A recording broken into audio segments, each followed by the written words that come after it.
Check 1 2 1 2 1 2. Let me check 1 2 1 2.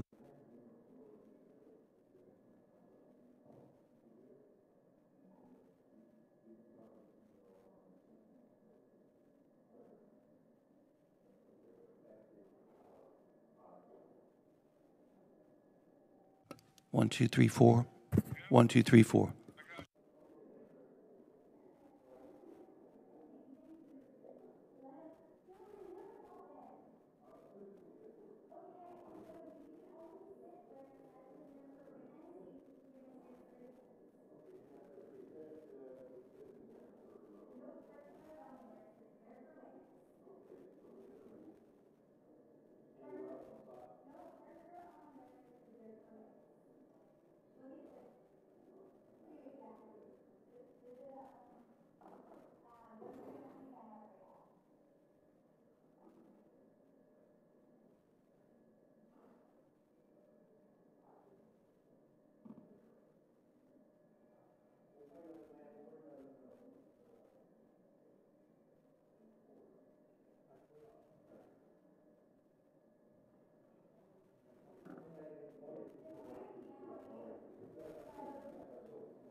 Readiness.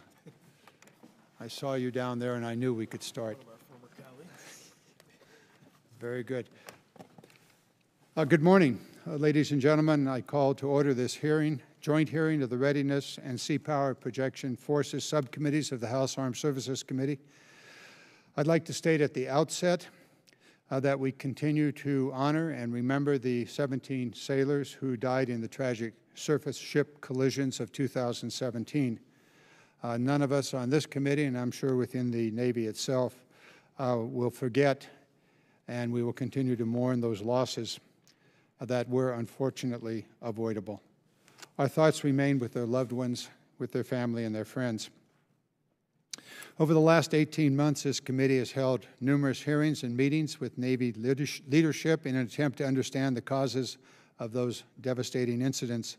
I appreciate the Navy's attention to this issue and continued willingness to engage with the committee. I also recognize that implementing significant reforms takes time, often too much time. However, I am concerned that the Navy has not sufficiently addressed several of the problems responsible for the deadliest naval disasters in 4 decades.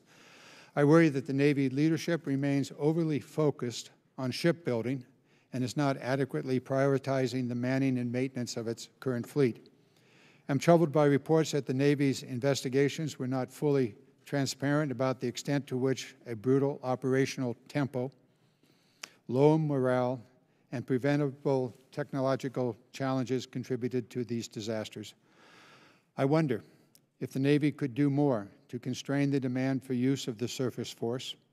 Moreover, I worry that Navy is not thinking deeply enough about how to change its culture to empower officers to voice concerns and install an ethic of rigor and excellence.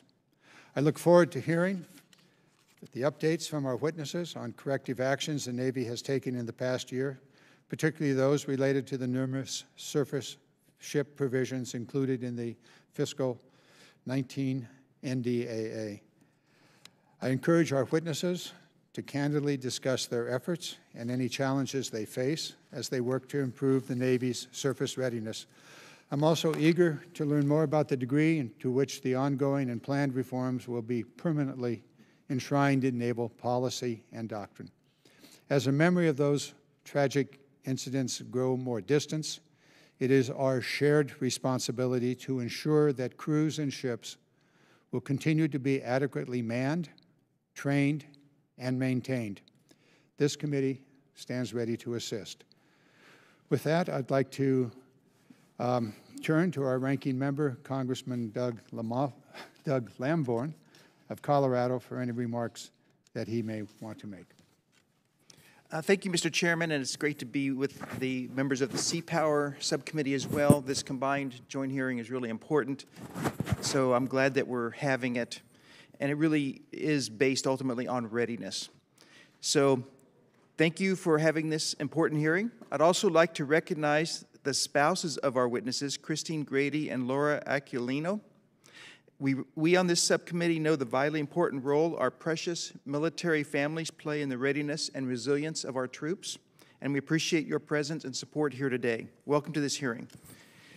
We all recognized too late that naval surface forces, especially forward deployed ships, were being run too hard. Ships maintenance suffered, as did crew training and proficiency. Tragically, it took the deaths of 17 sailors to bring the problem to light and force all of us, the Navy and Congress alike, to pay attention. True to form, the Navy and the Congress took decisive action, including, particularly in this subcommittee, in last year's National Defense Authorization Act. Now, nearly 2 years since the fatal collisions and over a year since our last public hearing on this topic, it's time to review the state of naval surface forces. I'm concerned with 3 things. Have the corrections employed made a difference? What further actions are needed? And do any of the changes implemented need to be reversed? I note that our witnesses today are responsible for both the operational control and readiness of the Atlantic and Pacific fleets. Vesting a single official with the pressures of both responsibilities was part of the problem in 2017, although such vesting was at a lower level of command. I'm interested in understanding how these commanders weigh these disparate responsibilities and whether institutional protections are in place to prevent overuse of the fleet in the future. While I'm confident in the abilities of our witnesses, I want to ensure that their successors are equally equipped to withstand the imperatives of operational pressures when they're unsure their ships and crews are ready.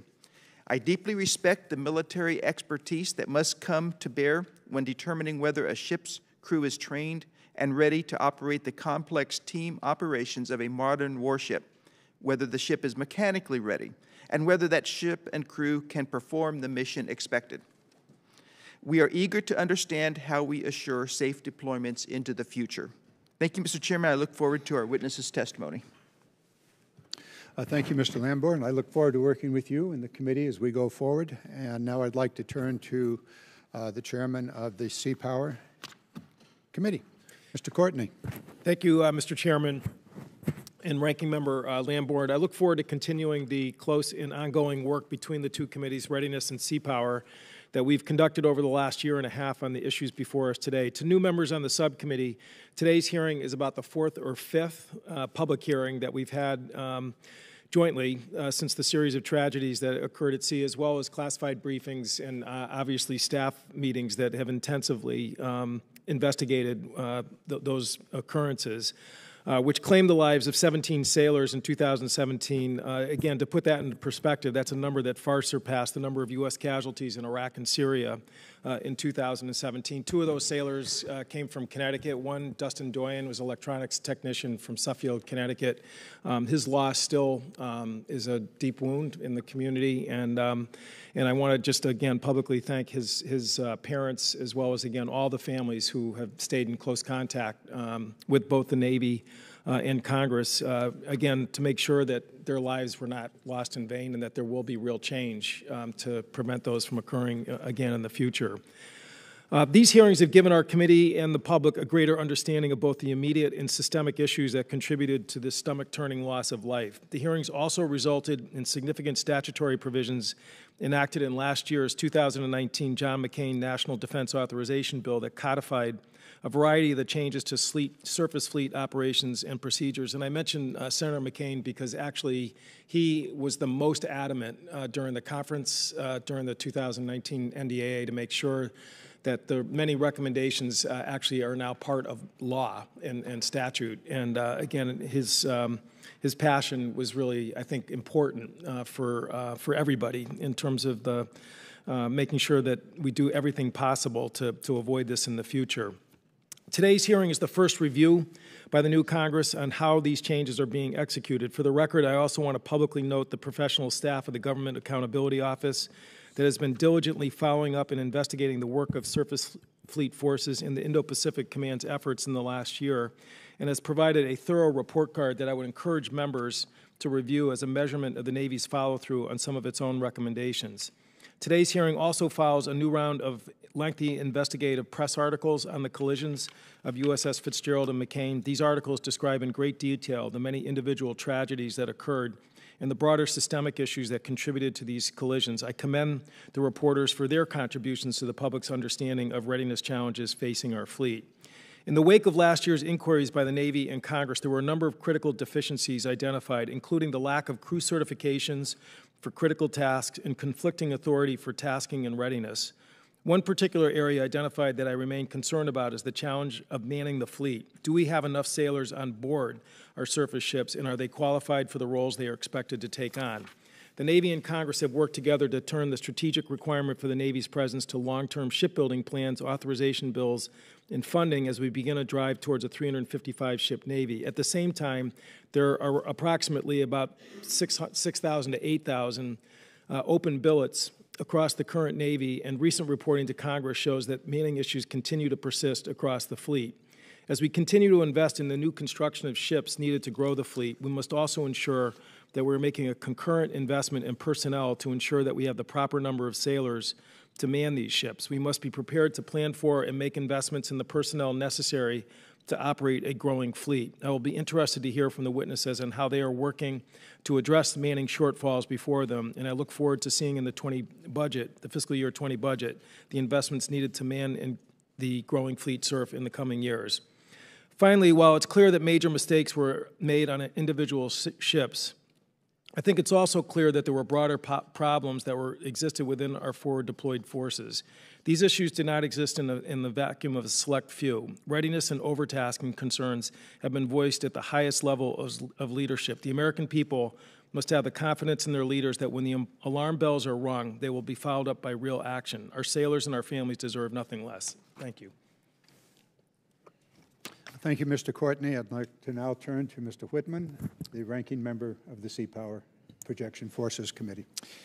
Thank you, Mr. Chairman. I want to thank Admiral Grady and Admiral Aquilino for attending this important hearing. Also want to welcome their wives, Christine Grady and Laura Aquilino. Thank you so much for joining us today. We appreciate your sacrifice as you two are part of our Navy family. Last year, we had a hearing with Secretary Spencer and Admiral Richardson to discuss Navy reforms and recommendations to respond to deficient readiness, highlighted by the loss of 17 sailors aboard the USS John McCain and USS Fitzgerald. These readiness reforms were codified in the Comprehensive Review and Strategic Readiness Review.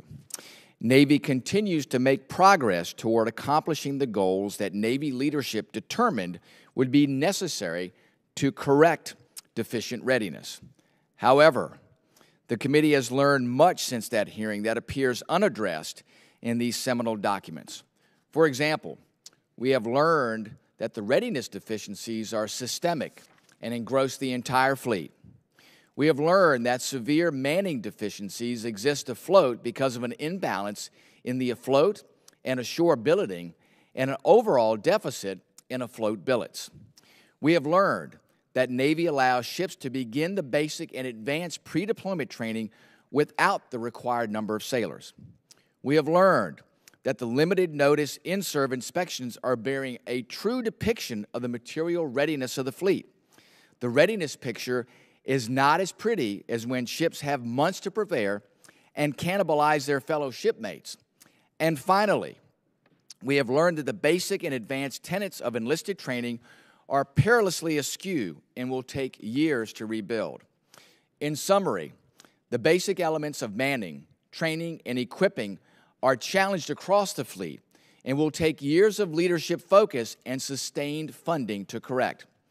My fear is that the Navy will measure their progress against the Comprehensive Review and the Strategic Ready Review checklist and will miss the fundamental overhaul necessary to right a sinking ship. Because these systemic challenges were not adequately addressed in the Comprehensive Review or the Strategic Readiness Review, we will undershoot the mark and miss true structural reform.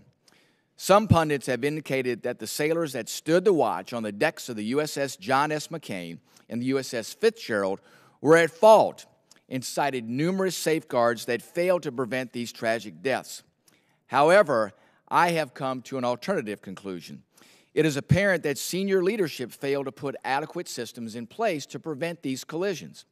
It is apparent that senior leadership's acceptance of unnecessary risk to meet COCOM demands led to the deaths of 17 of our nation's finest. It is apparent that the Navy classifies in numerous products to hide the true depth of readiness challenges that plague the Navy today. And it is most important to me that if the appropriate reforms are not properly implemented, these problems and these deaths will continue. Last year, Dr. Holmes of the Navy War College asked, who watches the watchers in the United States Navy? At a hearing with Secretary Spencer and CNO Richardson on this same subject, I indicated that we will watch the watchers. I remain committed to ensuring that we must not forget the lives lost on the USS John S. McCain and USS Fitzgerald. I look forward to continuing to advocate for these fallen sailors and ensuring real structural reforms are put in place. Today, this endeavor, I think the Navy has gone a long way to ensure minimum standards are set in place to ensure basic safety and mission proficiency. Yet we have a long ways to go. Mr. Chairman, with that, I yield the balance of my time. Thank you, Mr. Whitman and Mr. Lamborn.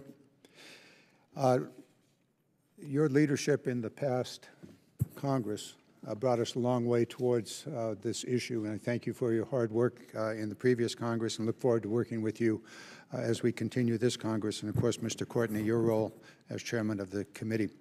It's now my pleasure to welcome to the hearing Admiral Grady and your wife. Behind you, I think Christine is back there somewhere. There she is. Welcome. And also Admiral Aquilino and your wife, Laura, is back there. So thank you so very much for joining us today. If you'll present your testimony. Good morning, Mr. Chairman and Chairman Courtney, ranking members Lamborn and Whitman, and distinguished members of both subcommittees. Thank you for the opportunity to testify along with my Pacific Fleet colleague and partner on the readiness of our surface forces. As a fleet commander, I consider my duty to ensure the welfare of the people I lead, the center of the universe, our sailors, our government civilians, and their families, to be my first and most solemn responsibility.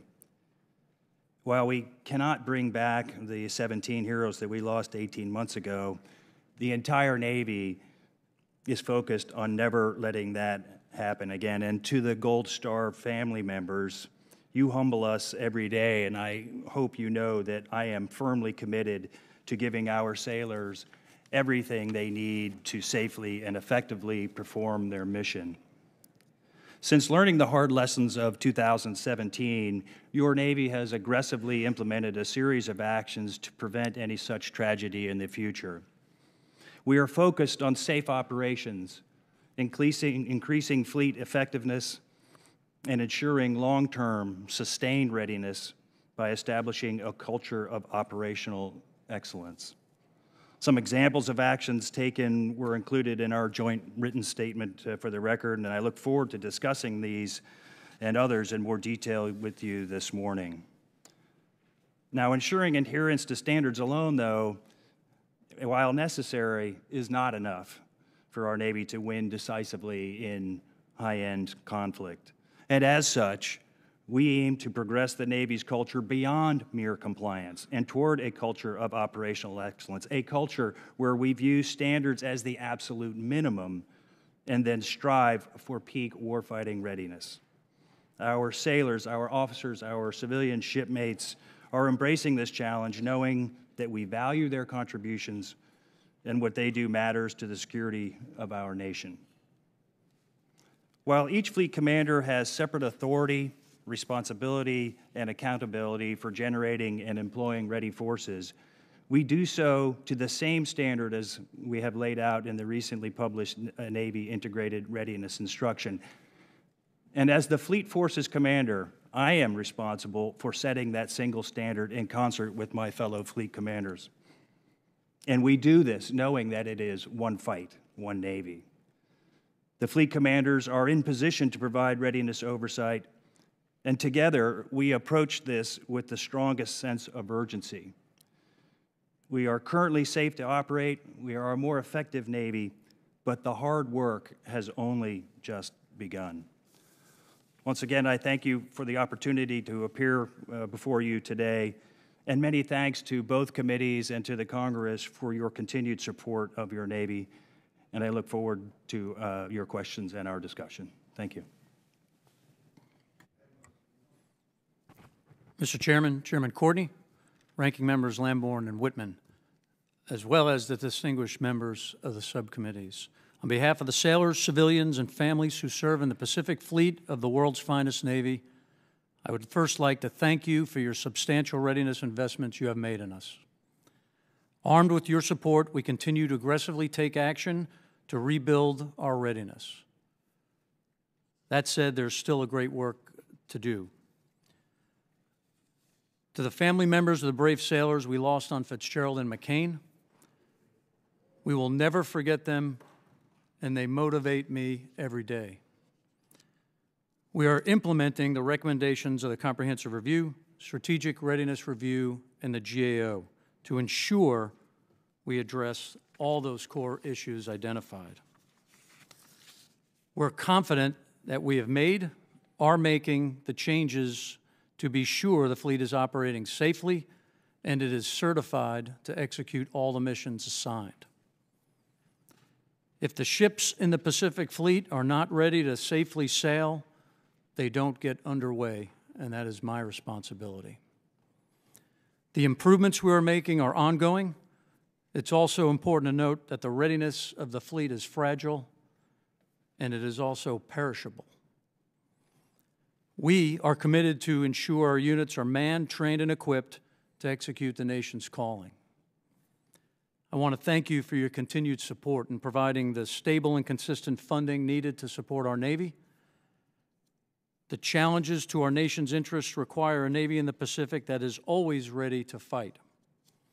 Ensuring our readiness is the foundation and key to our success, and I look forward to your questions. As is the historic practice of the committee, we will start with the chairpersons and then the ranking members, and then go to those members who were here first before the gavel came down. And so we'll follow that practice, and that means I get to start. So, gentlemen, you've set in place a series of standards.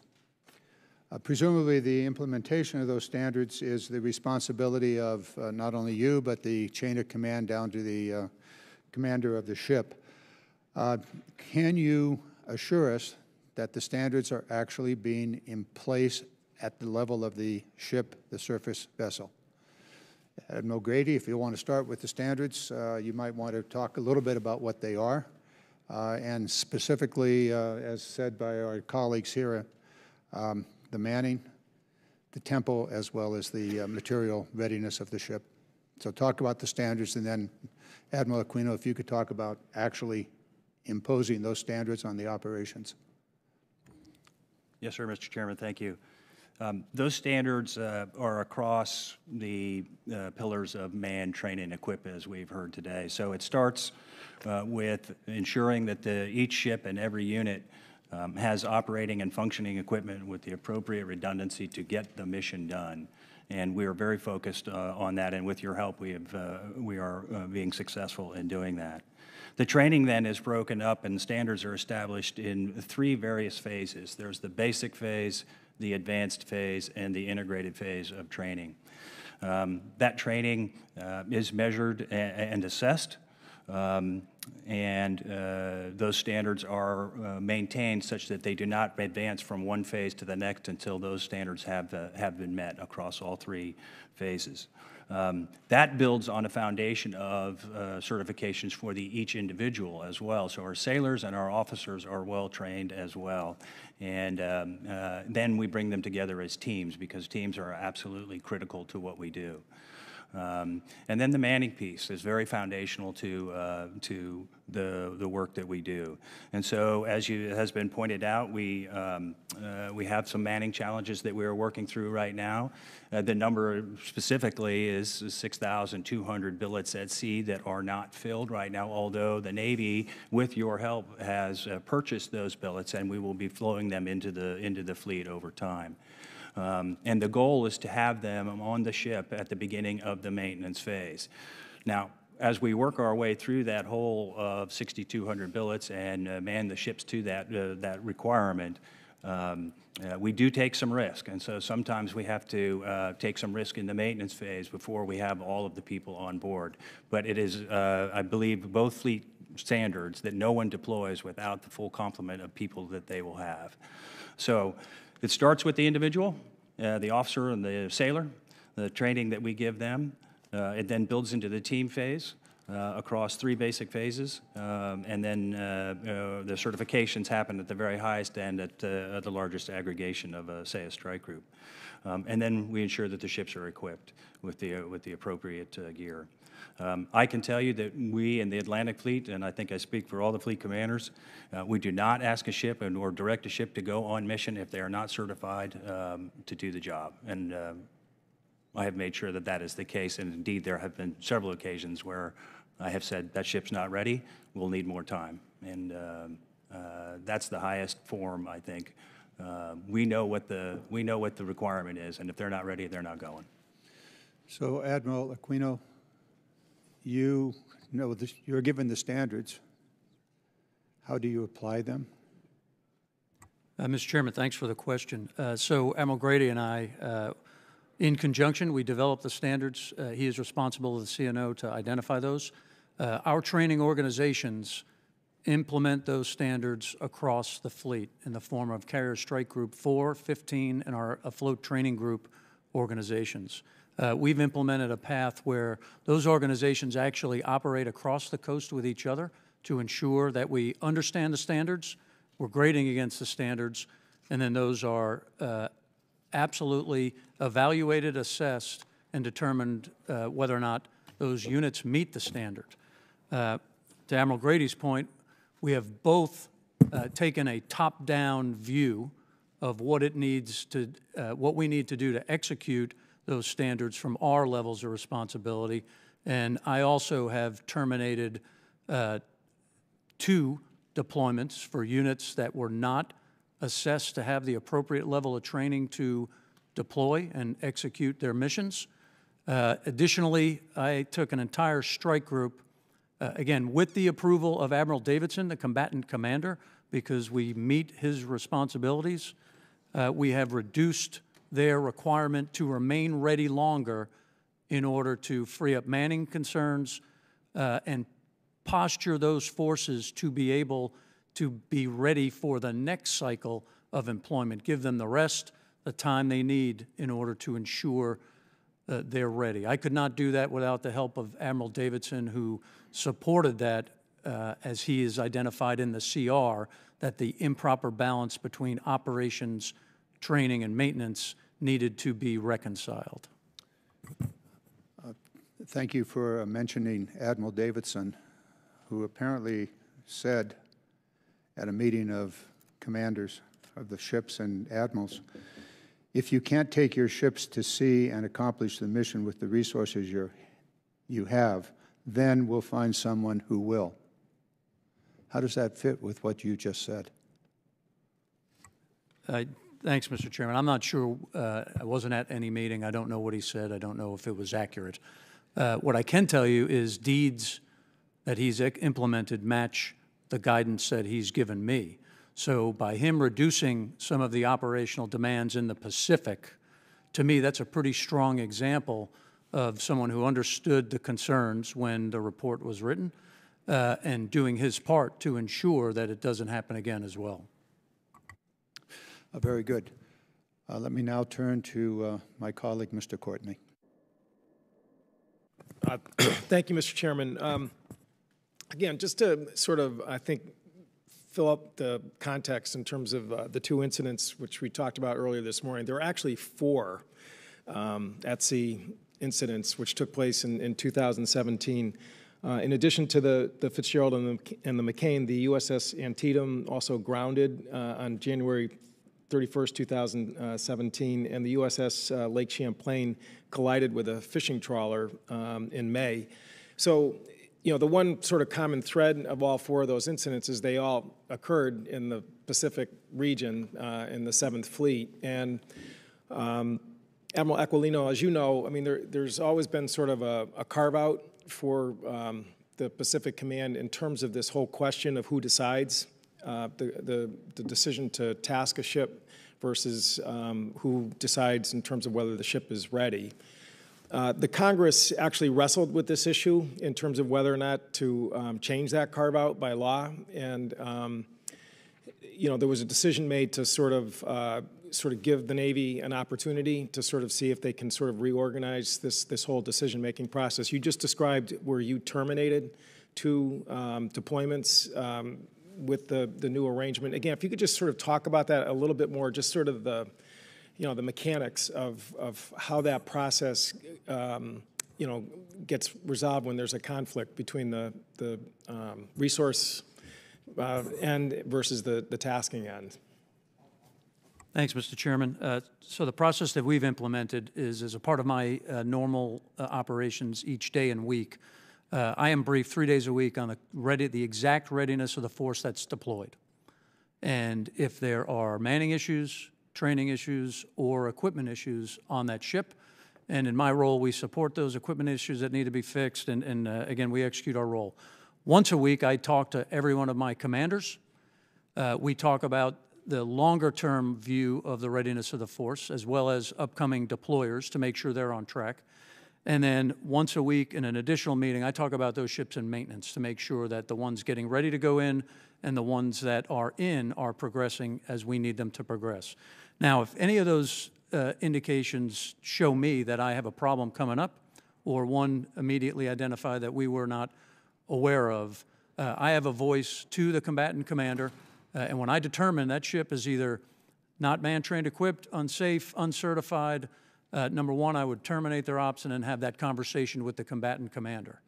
As you know, the world gets a vote, so depending on what's going on, we have had very frank conversations. And again, in the instances I identified, Admiral Davidson concurred with my recommendations, and we did not deploy those ships. So the way that operates, is there like a manual? Is there like a written directive that sort of, instructs the different commands, in terms of how this proceeds and who decides? So the readiness instruction just signed out identifies the responsibilities. It stops right here, but below me, my 3-star subordinate commanders also are aware, and they are responsible to also take the same review that I have. They then speak with me. So if the process, I believe the process is structured in a way such that all the subordinate commanders understand the responsibilities, they understand the standards, and they know that they owe me a voice that says, hey, I'm not ready to deploy, and that has to come to me for decision. So again, because this really, in my opinion, is really kind of goes to the heart of, all the analysis that we sort of went through over the last couple of years, which is, whether or not there's a safety break. I think that was Admiral Richardson's term during the hearings last Congress to really sort of say, this deployment really just can't occur because there's lack of certifications, there's equipment issues, et cetera. And it sounds like, again, you've worked out an arrangement that really has changed the way that decision is made. The question, I guess, that a lot of us still sort of nags us is just whether or not there's going to be an enduring structure after, you move on to other things and your replacements, that there's going to be something in place. Because really, when we wrestled with this in terms of the NDAA, that really was sort of the question, whether we need something more permanent. And just sort of, so can you just sort of talk about that in terms of whether or not you think this is just going to sort of fade away as the issue maybe loses its public sort of spotlight, or whether or not there's something more enduring? Yes, sir. I think it actually is formalized in our instructions, as well as the roles and responsibilities assigned to each of the commanders. So I implement for the CNO on the Pacific side the Title 10 responsibilities to man, train, and equip the fleet. Those standards are set by Admiral Grady in coordination with us. And again, we adhere to those rigorously. The employment responsibilities I execute for Admiral Davidson, so I believe they are formalized and understood. And while Chris and I continue to work together, I'm confident that whoever comes behind us will also, they will have the same responsibilities and roles.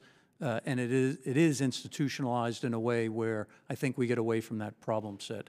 And if I give Chris a chance to talk, all these were focused on the Pacific, but we are doing the exact same thing to the same standards fleet-wide.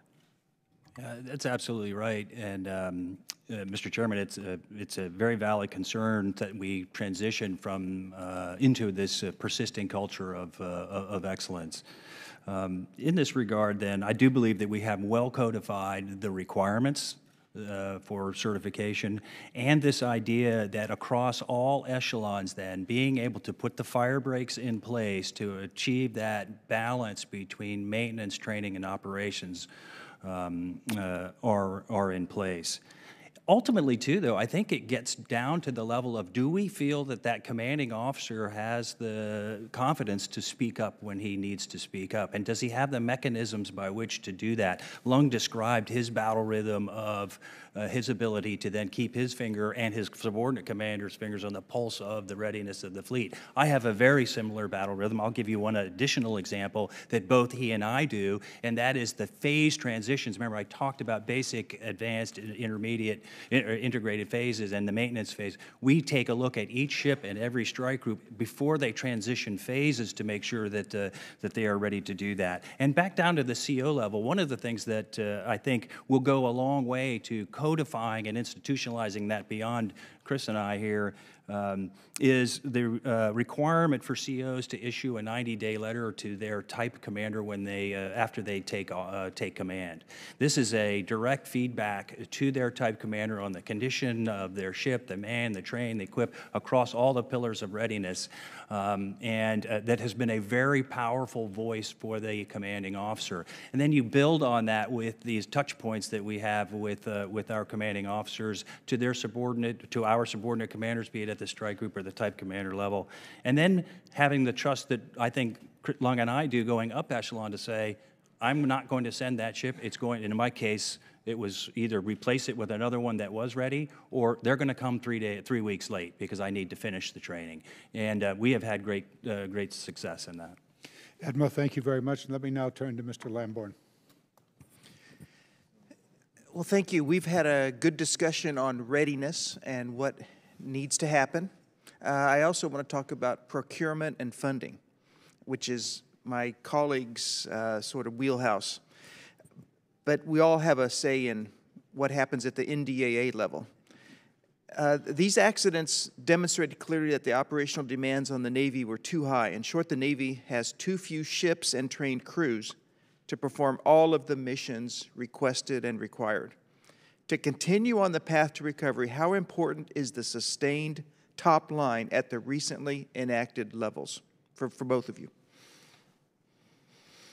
I'll start. Thank you for the question, sir. When you look at building the Navy the nation needs, and just as importantly, fighting with the Navy the nation has, knowing that 70% of the force that we have now we would fight with in 2030, the consistent, stable, and predictable funding is absolutely critical to the fleet, and we thank you for your support in that.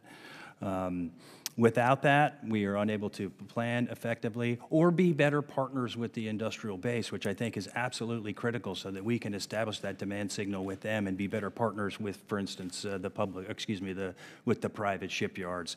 So the criticality then of consistent, stable, and predictable funding cannot be underestimated. Thanks, sir. So I think what I'd say is, against the threats that exist today, capabilities, sizes, and you could argue intent, the Navy the nation needs is one that is bigger, more lethal, networked, and ready.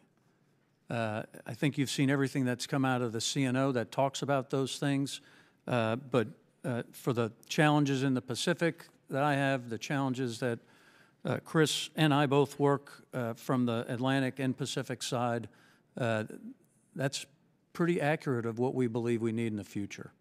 So it's critical. Okay, and thank you for your answers. I got another question or two. And before I go any further, Admiral Grady and Admiral Aquilino, I just want to thank you for your service and your wives also, because they contribute. Thank you for what you are doing and have done and will do for our country. Now, at current levels of funding, how long will it take the Navy's shipbuilding program to produce enough cruisers and destroyers to lessen the operational pressure? And with all of the classes of ships competing for funding, I expect that improvement will still take some considerable time. Sir, I would agree with you. That will take time. And so the stated goal of 355, I think, is an appropriate target. 3 different studies have looked at that. So somewhere in the nature of 355 of what it would take to meet the challenges of great power competition that both all 3 fleets face.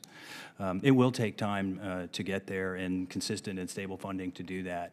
And it could be it won't be next year or even outside within the FIDIP. It will be beyond that, and so having that consistent, stable funding to build to the 355, a worthy goal, which I think is borne out by the challenges of the international environment, but it will not be overnight. It will take time.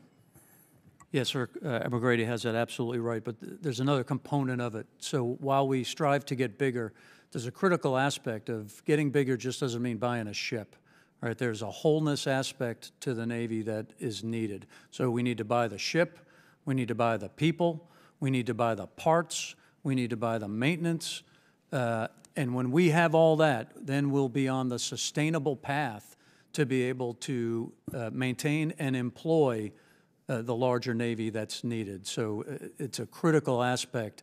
The ship by itself helps a little, but also all those other things are absolutely needed. Thank you, sir. Okay, so just to summarize, what I'm hearing you say is that although we had considerable funding in the past, the last fiscal year and this fiscal year, when we had a sizable plus up, you are saying that that current sustained level needs to continue for years into the future to do the job properly. Absolutely. Thank you, Mr. Lamborn. Thank you. The question of how to fully fund all parts of a 355-ship Navy is going to be part of our work as we get into the budget in future hearings. Your question is right on. Mr. Whitman. Thank you, Mr. Chairman. Admiral Grady, Admiral Aquilino, thanks again for joining us today. Thanks for your service. I want to begin with you, Admiral Grady, and asking the question with regard to manning. How many sailors is the Navy short of to perform the missions, and what's the Navy doing right now to essentially man up? And then a question for both of you. Is it acceptable for you to send ships on pre-deployment training and pre-deployment workups when they are short of the required number of sailors for a deployment cycle? Thanks, sir. The number of billets that we need to be full for or in whole for the fleet is 6,200. And I'm confident that my partner over at the CNP has worked hard to program and budget to that requirement. It will take some time to get that. It takes a while to get there, and then of course, as we build the Navy the nation needs, that number may rise as new ships come in. So that's the number. We're working hard to get there. It won't happen overnight. Again, it takes a while to train, and then when they do come, that's not a master. That's an apprentice, and they have to become a journeyman, a supervisor. So that takes time to work its way through. But 6,200 is the number, and we are working hard to be fully funded to that.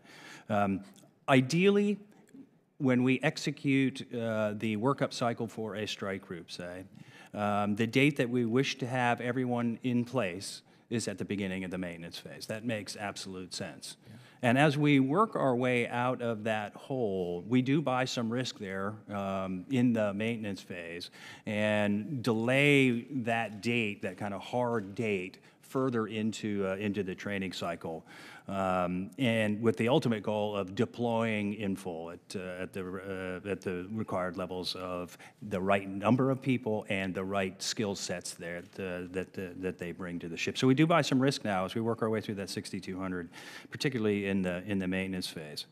I do believe that when we push a ship out to do the basic phase, that both Admiral Aquilino and I look very hard at that risk calculus if they are not fully manned to that level, and we would not let them go if they were not. Additionally, if there were additional tasking, which can happen during the workup phase, we have established a minimum training requirements matrix that all three fleets have agreed to, such that from a manning and a training perspective, you will only go do those missions that you are trained and certified to do, even before the ultimate certification for deployment. That's new, and that's an important addition to our Surface Force Readiness Manual and how we think about minimum training requirements for the ships.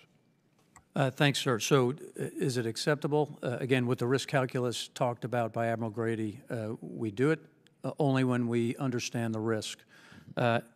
that said, that's why the model has identified the need for those sailors, right? The best ships come out when those ships are fully set up, they do all the training together, they deploy together. That said, the Navy rotates.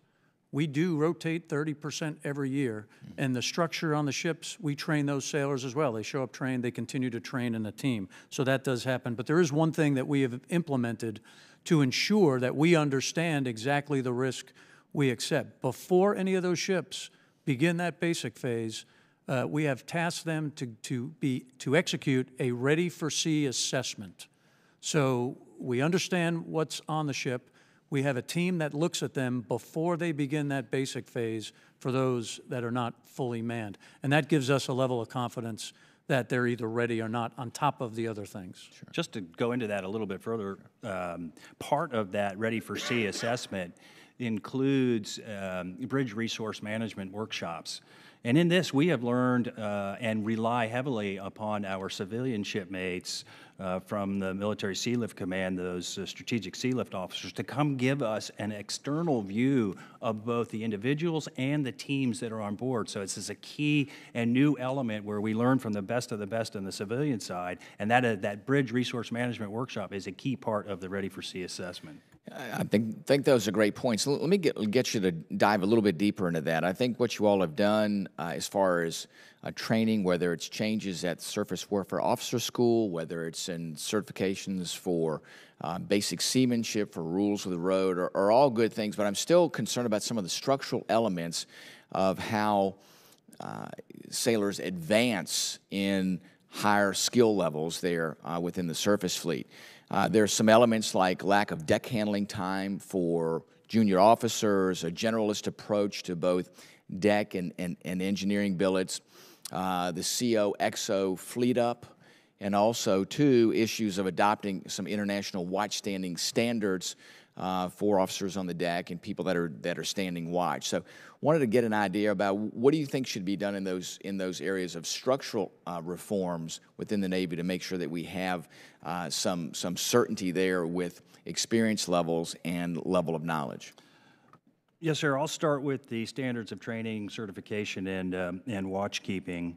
Again, learning from the best of the best in the civilian infrastructure and our civilian shipmates, we took a look at all of and I'll use the Surface Warfare Officer School as an example. We took a look at all of the PQS there, and now nearly 2/3 of all of our PQS there now meets STCW standards. Additionally, all of the instructors at SWAS are certified in accordance with the STCW standards. When we look at surface warfare maritime requirements and DC requirements and measure them against STCW, we exceed third mate requirements. Similarly, in our new SWO logbook, we exceed third mate requirements.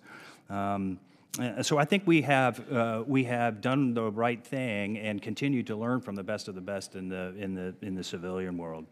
Now, in terms of for instance, the surface warfare officer training that we provide them and the SWO career path, if you will, we have recognized that it's all about the appropriate experience. So in the SWO career path, the total duration at sea for a young division officer is now going to be 4 years. Some split of notionally 30 months on the first ship. Important that it's 30 months on the first ship because they get a chance to really sink their teeth in, get a lot of moving water under the keel. But the option does persist for them to stay 4 years if the captain so desires, to give them even more time. From a SWO division officer training, we've increased that training from 14 to 23 weeks. Much more time in the simulator, in the classroom, and then in the simulators before they get a chance to go out and really put it to work. Across the SWO milestone careers, from ensign to captain to full captain, we've instituted 10 milestone checks, 3 of which are go, no go. You can fail this and not move on. This is the culture of excellence that we're looking at. And to this point, 5% of those folks have been asked to leave the command pipeline because they were not ready. And then finally, more experience in ship. So in the past, we used to take a division officer and allow him to, or her to, after their first 24 months, say, serve up on a staff. We don't do that anymore. Only the best of the best will serve 4 years and then get to go to one of those staffs, similarly for department head training. And on the enlisted side, we have focused on things like quartermaster and operational specialist training that are so critical to navigation, seamanship, and ship handling. Across the curriculum there to include how we use the voyage management system and electronic navigation or automated information systems and how those two teams work together, we have significantly improved that pipeline. I guess the last one is I believe that the complexity of a modern Navy warship demands that we not have a topside officer and an engineering officer. I think this is absolutely critical. I'm going to give you a personal story, if you don't mind, sir. I was a department head in the USS Princeton back in the early 90s. As many of you may recall, they suffered a mine detonation during Operation Desert Storm. The two officers that were on watch and responded to that were the weapons officer and the engineering officer, both of whom so well understood the complexity of their systems, the integration of the combat systems and the engineering plan, how to maneuver the ship, that they were able to keep fighting for 72 hours by pointing the forward deck house up threat into Iraq. I think given the complexity, that's why you need officers who are both engineers and topside ship drivers and warfighters. Thank you, Mr. Whitman. We're now going to go to the clock, and we're going to take questions from the members that arrived in order prior to the gavel. That would be you, Mr. Cisnero. You can start. Thank you both for being here today. I am a Navy veteran, and I enjoyed my time on board ship and had a look back very fondly on it. The thing I want to kind of dive into a little bit, and when I read about the Fitzgerald, was the lack of manning and how that cruiser had basically, if you go back 10 years ago, was I think well over 350 was the manning and had been reduced to under 300. And watches had been eliminated, such as your port and starboard lookouts. I want to know if that situation has been corrected on all our Navy ships. Yes, sir, it has. So some decisions were taken for all the right reasons in the past to try to leverage technology, for instance, to see whether we could get to a minimal or optimal manning construct. And so in your day, you probably had a lot more sailors on board the ship, similarly for me when I was a young division officer. So those decisions were taken, and as we sailed in that environment, we recognized that that was too few.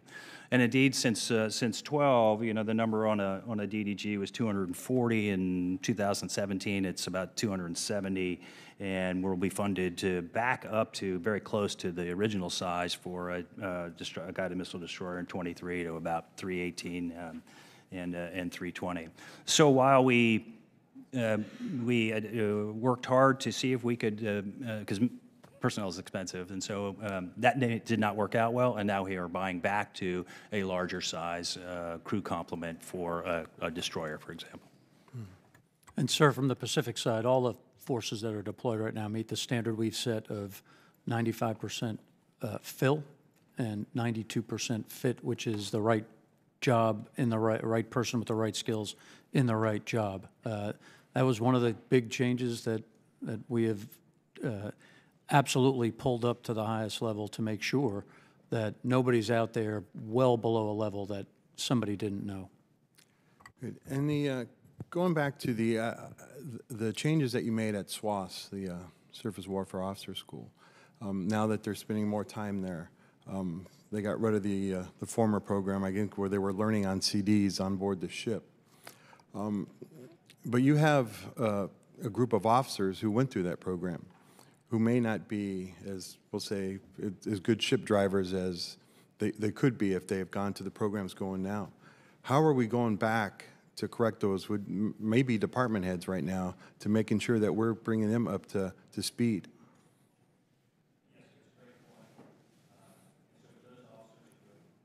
for those officers who have not benefited from the improvements in basic division officer training that we give them now, that started in 12. Those officers who are now becoming department heads or soon to be XOs and captains. We have instituted these 10 career milestone checks where we allow them, where we ensure that they are meeting the new and improved standards. We are providing them more in-classroom time, not the CD-based kind of swaths in the box that you're referring to. And this includes assessments too. So from the classroom assessment to that which we do in the trainer, which is a very, very high fidelity training. So we were able to recognize that not all training is the same. We accomplished that by their returns to SWAS. And of course, there's a leadership issue there too. So the COs are now working very, very hard to train their wardrooms to the appropriate level. So I feel confident that whether they're part of a graduate of the new basic division officer course or not, they will have the appropriate training. And if not, and they don't meet the requirement in one of those 3 touch points, then they don't make the cut. Mm-hmm. And sir, I'm encouraged because as a naval aviator, I've now taken a look at the training that my surface counterparts have implemented, specifically the use of simulation right now in the form of our LCS training for both officer and enlisted.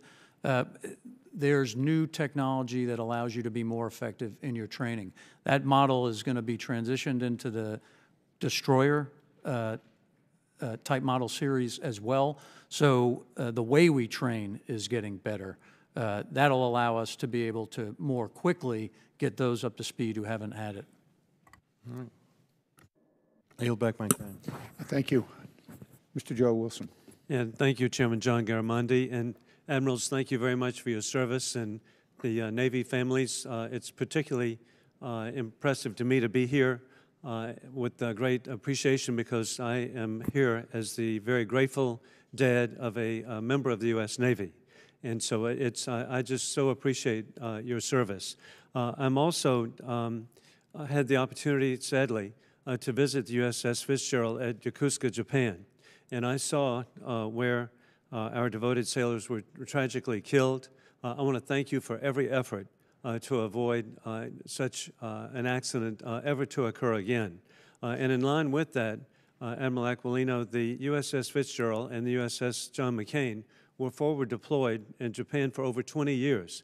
This extensive overseas home porting contributed to deferred depot maintenance and also overall deteriorated the condition of the ships. What are the Navy's plans to implement the National Defense Authorization Act requirement that ships return to the U.S. after 10 years overseas? And then is the Navy considering ways to increase ship repair capabilities in the Pacific, such as the Guam shipyard? Sir, thank you for the question. So the Fitzgerald and McCain absolutely are on track, first of all, to be able to become repaired, get the required training they need, and then to deploy with the confidence that's required. I'll start with the Guam piece.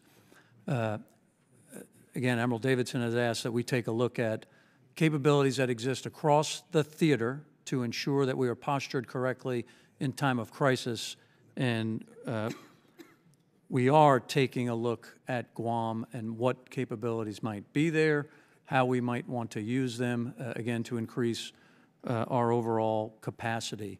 The Yokosuka repairs, again, I believe now that we've given the operational role to the Naval Sea Systems Command in Yokosuka. That will certainly help make sure that we execute the right level of maintenance when we're forward deployed. And we absolutely are developing a plan right now to ensure we can get to the 10-year limit that you have identified. And I'm waiting to take a brief on how we're going to do that. That will also take a little bit of time to implement. One of the considerations there is the ship crew members and the families, so we don't, over the next 2 years, have to swap 5 ships out. And we'll work with Congress, sir, to make sure we get that right. And I'm grateful that you brought up about looking into Guam. The strategic location is absolutely incredible. 3 hours to everywhere. And the patriotic people of Guam are just should be so treasured. And I I look forward to seeing what response you have further on that. Additionally, at the 2017 readiness hearing that I chaired, I asked the Government Accountability Office about its June 13, 2017 report, which identified readiness issues just 4 days before the Fitzgerald incident. The GAO statement indicated that the expired training certifications likely played a role in the incidents. Please discuss the changes that the Navy's made since the GAO report was published in 2017. Who certifies the ships home-ported within the Indo-Pacific area of responsibility? Have reforms been instituted specifically as to waivers? Absolutely, sir. So there are no more waivers unless granted by me. So any waiver or request to operate in a manner that doesn't meet the identified standards are my decision alone. And so from a top-down perspective, I don't know what else we could do. To date, I have granted no waivers. With regard to the certs, again, my battle rhythm for understanding, again, 3 days a week on every ship that's out, whether or not they have the appropriate manning, the level of training, and the certification is briefed to me 3 days a week. If any of those don't meet the requirement to execute the assigned missions, then they will not be tasked. Thank you very much. And Admiral Grady, in the statement you provided, you mentioned the important role of nuclear deterrence. The nuclear triad is critical to protecting the homeland and strategic deterrence. What investment is the Navy making to strengthen our nuclear deterrence? Well, of course, the most survivable leg of the nuclear triad is our SSBN force. And so the maintenance and sustainability of the current Ohio-class SSBN force is absolutely critical to the viability of that nuclear triad. Secondly, then, is the follow-on to the Ohio-class submarine, which is the Columbia-class submarine. And I believe with the support of the committee and the Congress, we are working toward achieving that. And finally, there is the investments in the E-6 airplane that is part of the apparatus airborne command and control platform and all of the connectivity that allow us in a contingency and or a crisis to command and control the nuclear deterrent. And so across those three things, the Navy is significantly invested in that probably #1 mission. Thank you very much. Sir.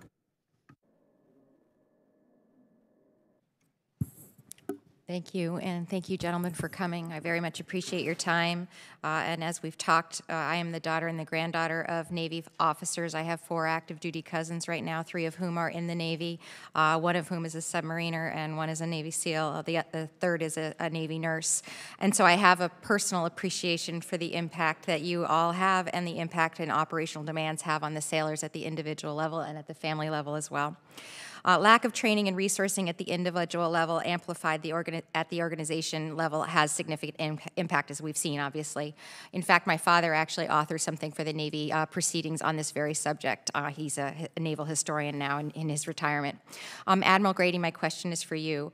The October 2017 comprehensive review stated, quote, "Today, proficiency in seamanship and navigation competes for time and attention with the expanding tactical duties of our naval professionals at sea.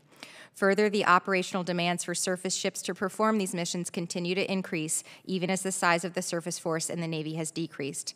So my question for you is, when you were commissioned, sir, how long was your first course of instruction at as a surface warfare officer? It was 4 months.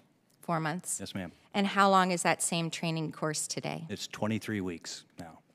And so I also, in addition to being an active duty member myself in the Air Force, was a teacher for a time.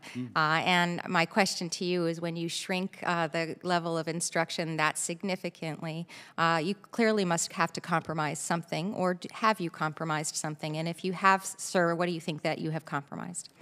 Well, time is always one of the more important training commodities and resources that we attempt to manage. But I think compromise is not a term I would use. I think we've found efficiencies, particularly in the modernized delivery of training content. So to your colleague commented on CD-based training, that was not effective. We thought it would be, but it was not. And so now the appropriate mix of classroom training and simulator training and practical work has brought us the efficiencies, I think, in the new basic division officer course at 23 weeks with the appropriate amount of time to come very close to what I learned back in 1984.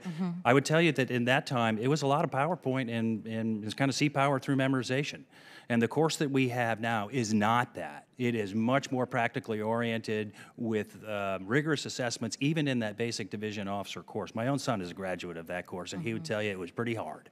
And that's good, and that's what we need. So I think less compromise, but more getting better at the modernized delivery and understanding the learning science. And I would tell you too that passes over to how we train our enlisted sailors. So as we bring Ready Relevant Learning online, that's one of the three lines of effort. How do you deliver modernized content, recognizing the science of learning? And I think we've come a long way there. Thank you. And the comprehensive review identified the need for additional training and focus. And in the initial training environment, it wasn't as extensive as a program as it possibly currently, as it was. Has the Navy considered expanding the scope of the initial surface warfare training to include real world and simulated seamanship and navigation training? Yes, ma'am, we have. So there's that first 23 weeks, which again starts with classroom training, but then spends a lot of time in the simulator. The rest of the career of the pipeline training for a junior officer will include 2 junior officer of the deck courses, which will all be simulator based, and then finally an officer of the deck simulator-based course with repeated touch points at our Surface Warfare Officer School, far beyond, particularly from the simulation and training perspective in the simulator, far beyond what I ever had. Thank you. And my last question is actually kind of switching gears a little bit and talking a little bit about the maintenance of ships. Will the modernization of our aging public yards exacerbate the backlog that already exists, do you feel? It is certainly a requirement that we modernize our public shipyards. So the Secretary's Shipyard Improvement Operational Program, the SIOP, which is a 20-year program for about $22 billion, is absolutely critical. So if you walk our shipyards today, fantastic artisans and craftsmen in each of those masters of their trade, but they're just not laid out well. That's one example of what we need to do with that $22 billion over 20 years. So we need to modernize the delivery of the maintenance, which includes everything from getting the right capital equipment on board to how we lay out, from an efficiency perspective, each of our public yards. I would tell you too that I believe that's happening in the private shipyards too, and I would encourage them to do that as we work to be better partners with them. And I have no more time, but that was actually my follow-on question, which had to do with the privatization opportunities with shipyards as well. Thank you very much for your time, gentlemen. I yield back. Ms. Wilhan, thank you for raising the shipyard issue. We'll be spending a lot of time on that in the days ahead. Mr. Kelly, you're next. Thank you, Mr. Chairman. And I also want to thank the spouses and children who pay such a huge price for our nation. I also want to recognize our senior enlisted leaders right behind you. And as you guys know in command, you can't exist without great senior enlisted leaders. And that's why we're the greatest military in the world, is because of our senior enlisted leaders. We have to fight today with what we have, especially in your area of the world. Having traveled the Pacific Rim last spring with Senator Inhofe, the chairman of the Armed Services Committee in the Senate, the time and distances that are there, we have to be capable, and we have to have every ship in the fight at the right place at the right time just to hold until we can get the rest of our fleet there. America is the greatest power in the world, like many powers before us. And being an Army guy, it's hard for me to admit this, but America's a great power because of the sea power, and we control the seas, just as Britain was, and Spain, and France, and Japan, and you go on and on. You have to be able to control the seas in order to be a great power. I'm concerned right now in that region with the firepower ratios that we have with China, who has many ground-based systems to support their fleet. I'm also concerned with the standoff that we have. Fully supportive of a 355-ship Navy, which I think gets us to the place, but using all of our allies, okay, Japan, South Korea, the Philippines, Guam, all those things in that area, are we capable of fighting tonight and withholding, and are we leveraging all our ground, air, and sea to make sure that we have the right firepower ratios at the right time? So thanks for that question. There has certainly been growth in some of our principal adversaries in the Pacific with regard to their force structure as well as their capabilities. I'm here to tell you I'm ready tonight. The force that we have certainly has, well, let me put it this way. We fight the away game, as you've identified. So when some adversaries are able to do stuff on their shores, the away team is going to go to that fight. We have to be able to sustain that fight, and we can do that today. Additionally, you brought up the allies and partners. It's critical that we work with our allies and partners. You know, one of our asymmetric advantages is our adversaries have no partners. That's pretty important, sir. So your observations are absolutely accurate, but we're ready to fight tonight. If I could, sir. Your Navy is the contact, blunt, and surge force that is written into the National Defense Strategy. And I would love to host you down in Norfolk to maybe have a classified session where we can talk about some of these exchange ratios, or I'm sure Longwood happy to have you out there. And the other element I would mention is we have to be able to fight with the joint force as well, and we are doing that. My next question kind of goes off, and it's not on my notes, so one of the things that keeps me awake at night, and I hope it keeps you guys awake at night, is our inability, the number of hospitals we have, both for soft power and hard power, especially in that area of the world, the hospital ships that we have, and also the icebreakers that we have that some of our competitors are ahead of us. You know, China has a huge number of icebreakers, as does Russia in that area. Tell me how icebreakers affect your fleets and your ability to maneuver and do the things that you need to do in that region. If you don't mind, sir, I'll start with the Pacific question on the hospital ship. So each year we do an operation called Pacific Partnership, where we take a hospital ship or one of our other ships with deployed medical teams that go out and do humanitarian missions across the region. We do that every year. That's the soft power you're talking about. And before I give it to Chris to talk about icebreakers, I'd just like to say, you know, my goal is to sleep well every night. I'd like my counterpart to not sleep well at all.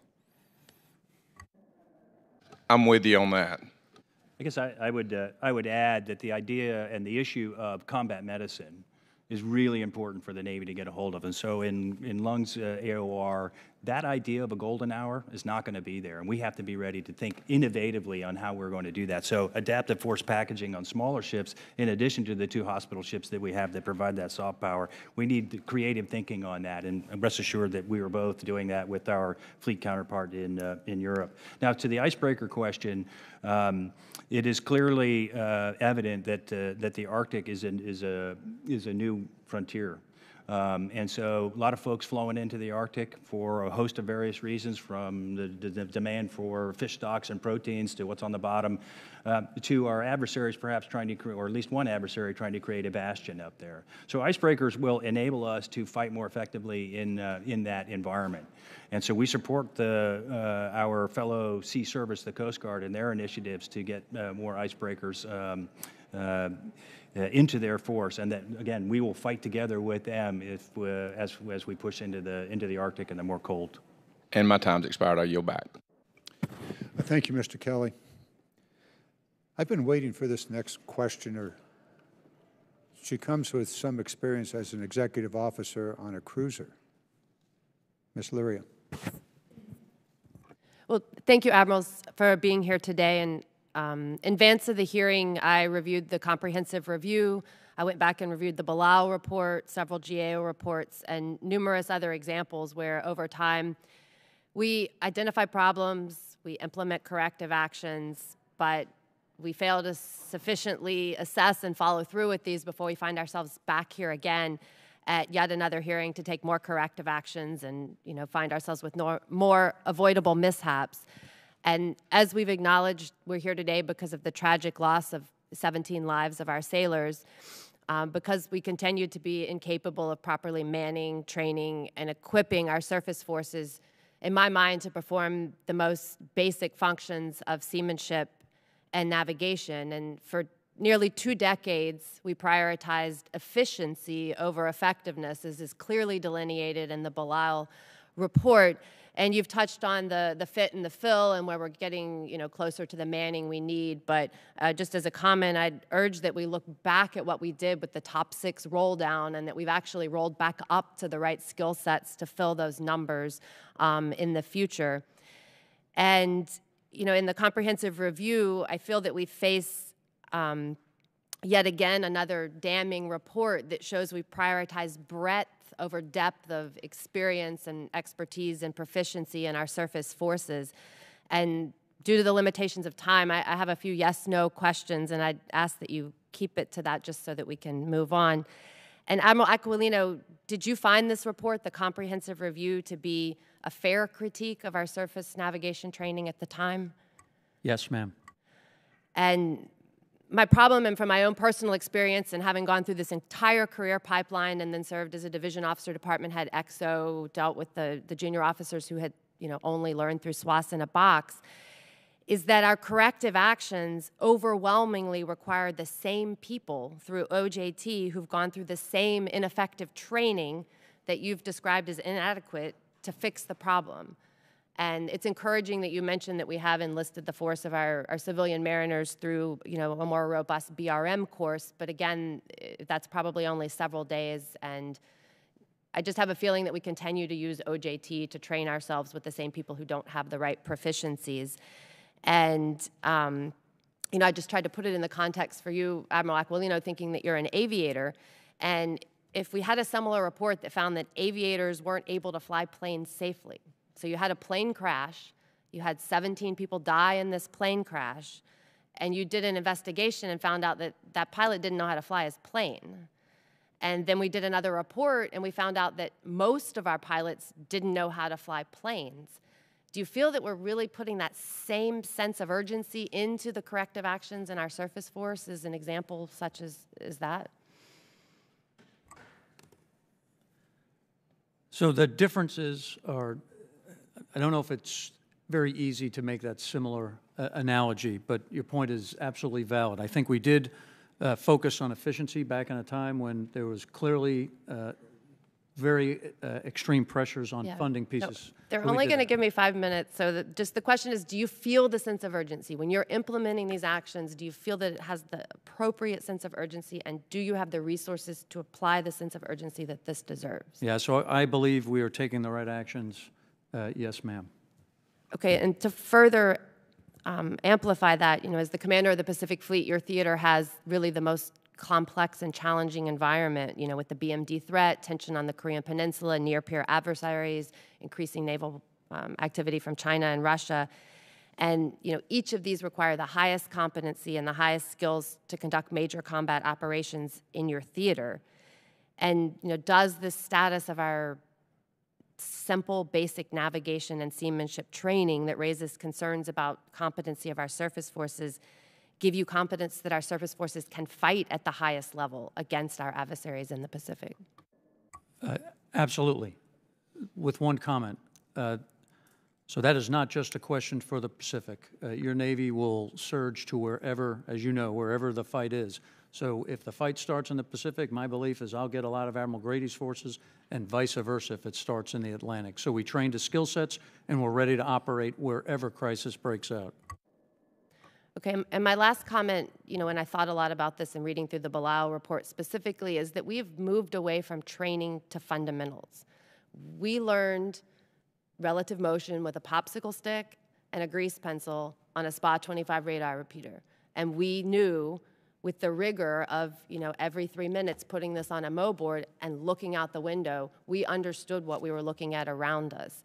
And I feel that, we have advances in technology that are very important and are very critical tools, but just from my personal experience, my observation is that we've moved away from the absolute fundamentals behind the technology that we use. And have we restored a foundation in those fundamentals in the training before we go to the simulation and the ARPA and all of the tools that are out there to be used today? I'm confident the answer to that is yes. And to your earlier comment about OJT, we have broken the chain of that. So what we have put in place has broken the chain of unqualified people training unqualified people. And I'd be delighted to host you up at SWAS to show you the improvements that have been made, or at the Fleet Concentration Centers for Basic Division Officer course and the Advanced Division Officer course, the 2 JAOD courses, the OOD course. I think you will be impressed and come away with greater confidence. Well, I appreciate that, and I'll look forward to that as well. And, you know, my experience as SWAS as a division officer is they crammed 3 weeks of training into 6 months, and it was not rigorous at all, and no one failed. So I hope we've turned that paradigm around, and thank you again for your time. Gotta love it.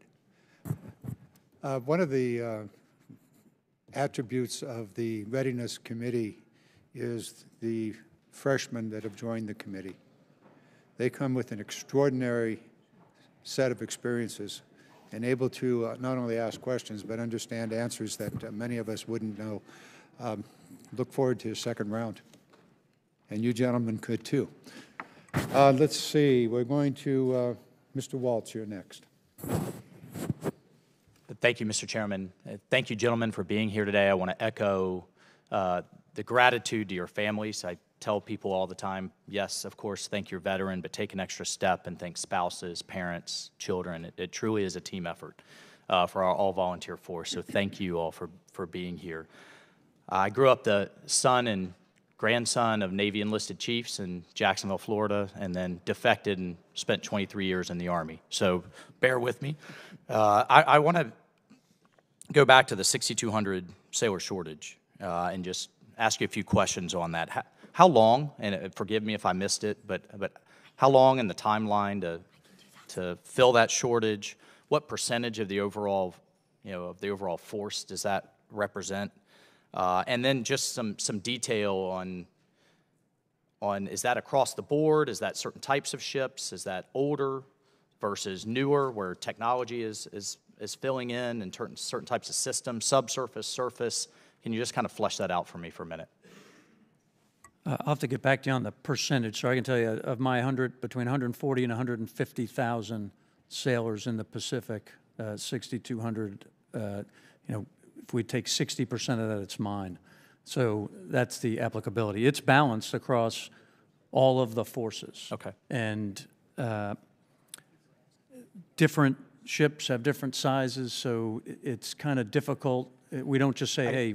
Forgive me, Admiral, for interrupt. Is it, what I want to get at is there a certain rating, is there a certain kind of low density, high demand type of rating that you're having a hard time with, or is it kind of spread across the force?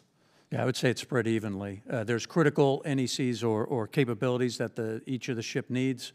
One of those that was called out in the report was quartermasters, that there's not enough at sea, that there's too many ashore. So we review all that. When we push ships out, they must have the correct amount of those critical capabilities on board or they don't go. How long has this shortage persisted? Has this been for decades? Has it been for years? Was it a result, just to be candid, of sequestration and shortfalls in the last 10 years? Like, what's just very quickly on the nucleus of the problem? Yeah, I would say the history is the shortfalls persisted for a number of years, but I will tell you in the past 4 or 5, we're working, as Admiral Grady identified, in the correct direction. So back in 2000, and I think it was 12, the number was 260 on a DDG. And today that number, the requirement is up at 315. So it's persisted for a while. We continue to get there. We thank you for your support. We've added 7,500 alone last year in the budget. We couldn't have done that without the teamwork that you provide. So on the right track. I think we get there in 23 or to get to 100%. But if we don't continue the current level of funding, obviously, then that's going to change that trajectory. Yes, sir. Right. Okay. You're helping us buy our way out of that hole, but then the new ships will be coming, and so we'll have to continue to demand the fleet for the new ships as well. Okay. Admiral, you mentioned, you mentioned that you had actually stopped some deployments. Ships weren't ready, fleets weren't ready. Operationally, what couldn't you do when that happens? What risk did you take in your AO when that doesn't happen? We took risk in the form of a single deployment to the Western Pacific in support of the, or deployment to the South Pacific Islands that we were supporting in conjunction with our Coast Guard partners. That's one. I reduced a ship that was supposed to go to the Rim of the Pacific exercise. And then we took risk with regard to surge forces that if crisis were to have broken out, they would have needed additional training before they could have gone. That's the risk. Admiral Davidson also reduced one of the missions that was previously in my job jar based on the current environment. He removed that, again, for now. The enemy gets a vote, so those could easily come back if the times were different. So I just wanted to get, in my remaining time, as my understanding, U.S. PACOM sets the requirement, but then also sets the fill. And that's a carve-out. Is that still the case? I know some other members, my colleagues, had gotten at that. But is that basically the plan going forward? I just find that coming from my background to be odd. Yeah, and that's actually not accurate. So, okay. So PACOM sets the requirement. This is what I need to do the missions that the President has assigned him. When each year the Navy produces a sourcing solution, or here are the forces that we will deploy in the next year. What we have pushed forward now over the past couple of years is a supply-based model. So there are many requirements as set by Admiral Davidson and the other combatant commanders that we currently are not filling. The Secretary of Defense adjudicates those differences between what is needed by the combatant commander and what has been put forward by the services. So that's really the accurate model and the way it works. Would you be able to provide? Would you be able to provide for the record what isn't being filled? Then, I mean, what the gaps are going forward in that supply-based model? Yes, sir. Okay. Thank you, Admiral. I yield my time. I thank you, and I'll turn to Mr. Golden. Thank you very much, sir. Just a couple of quick thoughts for the subcommittee as a whole, because I want to say, as a Marine Corps infantryman, I am not the subject matter expert on sailing around in naval ships. Thankfully, I've got Congresswoman Laurier sitting next to me to drill into the weeds on that. But the extent of my experience really riding around out in the Atlantic and taking a splash in an AAV to invade Virginia, which I will say as a native New Englander I enjoyed. But you know, I just wanted to point out to the committee, and I think that this is a great hearing and one that is necessary, that my understanding of what Congress's role should be in regards to oversight really lies in the world of dictating to the Navy who it is that we fight or compete with and why. And I really look to you all in the Navy to come before these committees and talk about the where. Do we fight and where do we compete with them, and more importantly, what do we need to do it, to win and to do it as safely as possible. It's a dangerous job, but we ought to give you all the equipment, ships and personnel necessary to accomplish that mission with the least amount of lives lost and put at risk as possible. So I just want to encourage you in this subcommittee. I suspect that we're going to be looking to work together to get you what you need. So don't hesitate to tell us what that is. And you know, I recognize this in you as officers, and I want to thank you and tell you I respect very much that you sat up there with your opening statements and took full responsibility for these incidences, which is what good officers and good leaders do, and I appreciate that very much. You didn't offer any excuses. You probably could have pointed a finger right back at Congress as we look, I think, to maintain operational tempo while also talking about your need to shift to address threats from Russia and increasing competition from China. It would make sense to this Marine that you might have to take a step back in order to prepare for that mission and achieve that high level of readiness, yet we're asking you just to hit the accelerator button. And so with that, I think comes a great responsibility to talk about how we're going to free up additional resources. Because if we're not going to, decrease the requirements, then I think we're going to have to give you more ships and more Navy personnel down the road. So, you know, I would just share from you from the enlisted perspective. I've been on deployments to Afghanistan and Iraq in a Marine infantry unit, and people you know, we lose people, people get injured, people get hurt, and as those numbers go down, you increase the amount of time that you're standing post out on patrol. Really no downtime whatsoever, and we train for operating tired, but none of us are perfect, and ultimately you push people too hard, and that's where mistakes happen, and I'm sure that had something to do with this.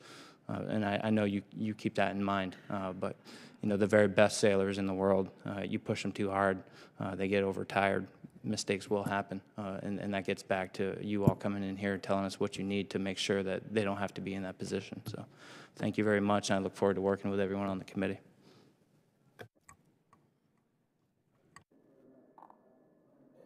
Thank you. Your comments are well taken.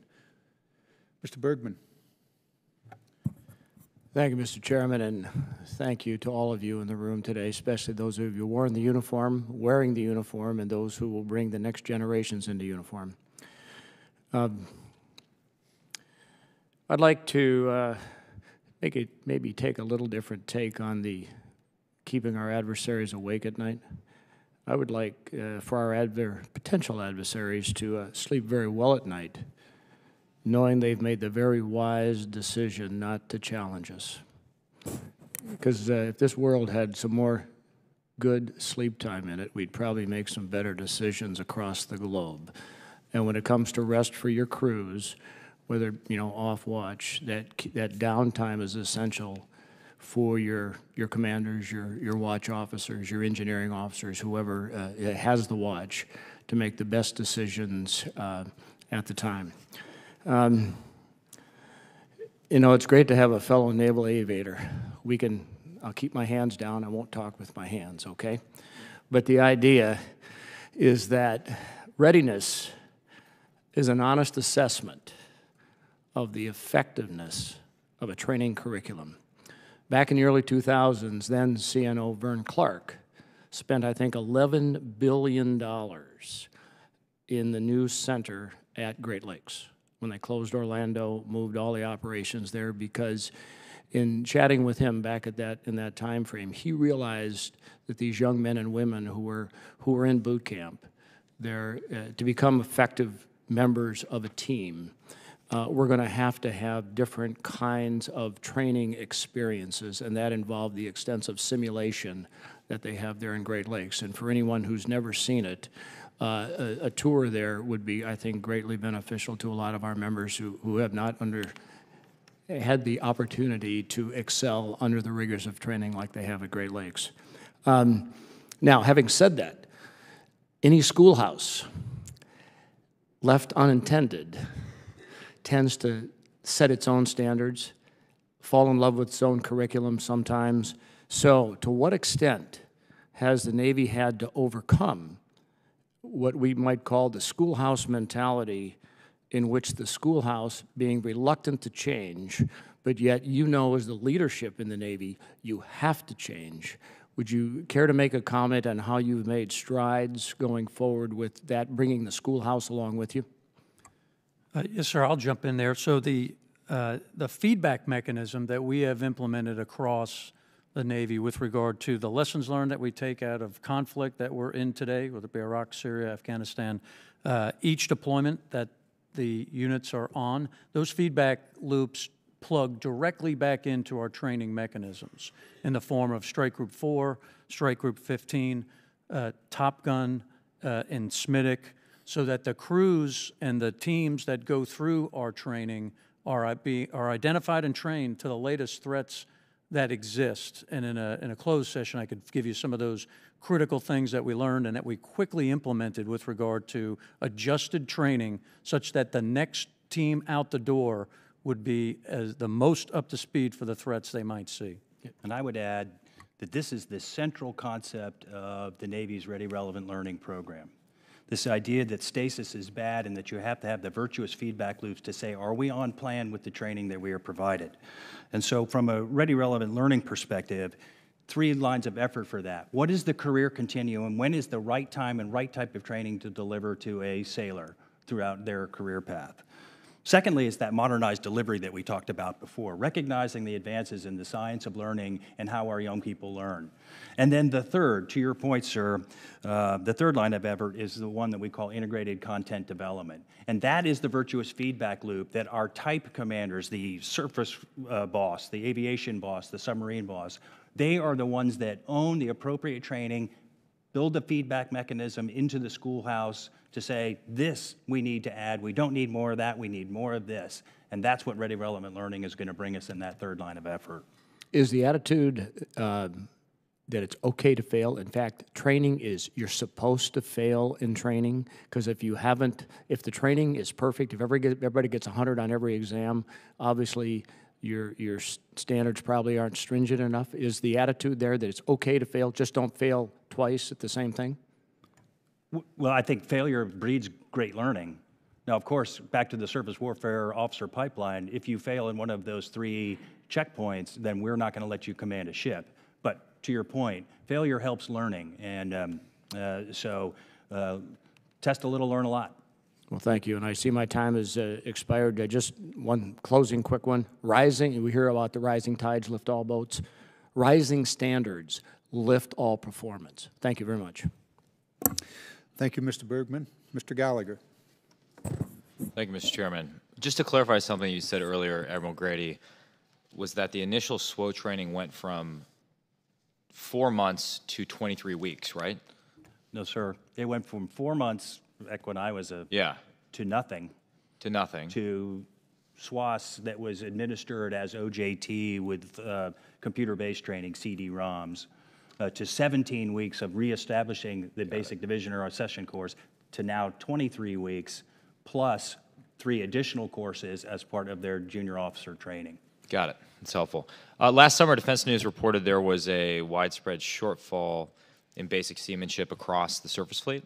So out of 164 randomly selected, newly qualified first tour division officers, at SWO school, a review found at least some concerns with the ship handling skills of nearly 85% of the group. How did littoral combat ship officers fare relative to the rest of the fleet? Yeah, they fared quite well. You're referring to one of the immediate and controlling actions we took following the tragic loss of our 17 shipmates, and that was OOD competency check. So we went around the fleet and sampled, and this is what we found. The train to qualify, train to certify model that the littoral combat ship uses, as Admiral Aquilino said, is amazingly effective, and I believe you will see it brought to the rest of the fleet over time. And what we're finding with those that are trained in those simulators, both in Jacksonville or Mayport and in San Diego, is that those officers are very, very advanced in their ability to drive the ship when it's really moving water under the keel. Well, I mean, I think it's fair to say, I think you would agree based on what you just said, that the live virtual constructive training environment is a distinguishing aspect of LCS and also has to have been positively correlated with their superior performance in that sample size. Absolutely. So I guess with that in mind, does the Navy have any plans, or what plans does the Navy have to bring that sort of LCS style simulation training to other platforms across the surface fleet, and what are the associated timelines with those plans if they exist? Well, it starts with the build-out of our Navy seamanship and ship handling trainers in all of the fleet concentration areas. And by the end of 19, we will have these high-fidelity simulators built out in all of the fleet concentration areas. But this is just an interim solution. The goodness in these is the fidelity of the trainer plus the teamwork that comes in. So it's not just the bridge, it's not just the Combat Information Center. And one of the things that we learned from the tragedies is the ability to work together. So the interim solution is the build out of the NSST trainers at all the fleet concentration areas. After that, we are working to build maritime ship handling training centers in both Norfolk and San Diego that will fully inculcate this idea of high-fidelity simulators for bridge, CIC, and the team. That's to the tune of about $240 million or so, and that'll be done in the early 20s. Sir, there's one point highlighting with regard to the simulation capability. There's another aspect of the training that I believe has been embraced by my surface counterparts. It's a part of naval aviation culture, and that's the vigorous self-assessment. And if you go to the LCS trainer and you see a commander going through the program being trained by a lieutenant who is a weapons and tactics instructor telling the commander, hey, you did that wrong. That vigorous self-assessment with no holds barred, no gloves or gloves off, no retribution has been easily as effective as the simulation itself for us to get better and to work towards that culture of excellence. And I would add, it's the simulation that enables that, because we can play it back and show them what they did wrong. And additionally, we have identified 14 high-stress scenarios that we can do over and over again to help them learn. Can't really do that underway on a ship all the time because of other operational requirements. But we can put this plan, brief, execute, and debrief process to work because of the high-fidelity simulation and really learn much faster, high-velocity learning. Thank you, gentlemen. I yield the balance of my time. Just a quick follow-up. The use of simulators, you said 20 in the early 20s to get this advanced simulation program underway? So the interim capability that we have, which will approach the full build-out, will be in this year. We will finish this year. But then the larger build-out in both the two major fleet concentration areas will conclude in the 22 timeframe. Very good. We spent a lot of time at this hearing on training. There are the other pieces of this puzzle need to be more fully explored, particularly the readiness of the ship itself, the equipment, maintenance, and the like. We'll pick that up at a later time. I think we've run through all of the witnesses. I see Mr. Courtney has returned. So I think we have finished the hearing without further questions from the members. We will adjourn the hearing. Now, before I adjourn, I want to thank Admiral Grady, Admiral Aquilino, and your spouses for joining us today and for the rest of the support. We will continue this. The focus of this hearing was principally on the Pacific. We know that's not the only place the Navy operates, and we will spend a little more time next time we go through this, probably in maybe 6 months from now, come back and review the progress along the way, keeping in mind what Mr. Whitman says.